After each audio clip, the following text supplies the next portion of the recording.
Hello guys, welcome to my new video.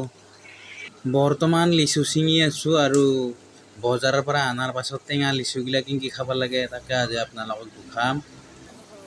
আপোনালোকে আৰু খাই দেখুৱা বুলি নাভাবিব আৰু। হয়তো বহুতে গছত লাগি থকা লিচু এনেকৈ দেখা নাই, তাৰ কাৰণে দেখুৱাইছোঁ। যিবিলাকে আছে বা যিবিলাকে দেখিছে সিহঁতে বেয়াকৈ নক'ব আৰু।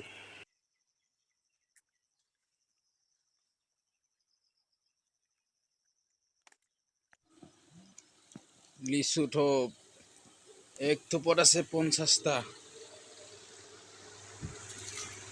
ইমান মাখা লিচু মাত্ৰ 300 টকাৰ লিচু। 300 টকাৰ লিচু ইমান মাখা। ইমান কম দাম আমাৰ ইয়াত। বৰ্তমান আমি লিচুৰ বাকলিসমূহ গুচাই কেনে এতিয়া গুটিগিলা বেলেগকৈ থৈ কেনে মঙহখিনি এক্সট্ৰা কৰিলোঁ। ইয়াৰ পাছত আমি ইয়াতে সানি দিম পকা জলকীয়া সানি দিম, তাৰপিছত খাম।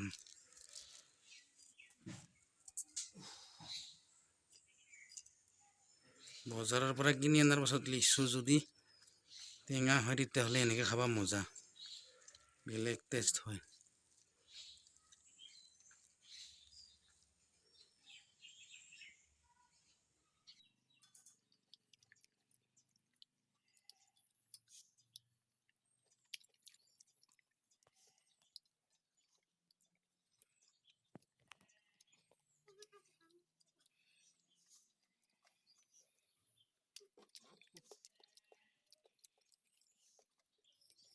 এতিয়া লিচু খোৱা হ'ল, এতিয়া আমাৰ আছে গুটি ঘূৰাবা।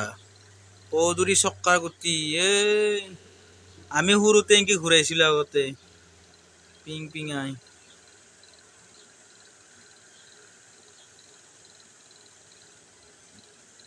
দিয়ে আৰু একবাৰ ঘূৰাই দিয়ে। লিচু গুটিটো খুতুৰাই কেনে বাঁহৰ শালা ভৰাই কেনে এনেকৈ ঘূৰালে হ'ল। লিচু খোৱাৰ পিছত এইটো কামেই থাকে আৰু লাষ্ট।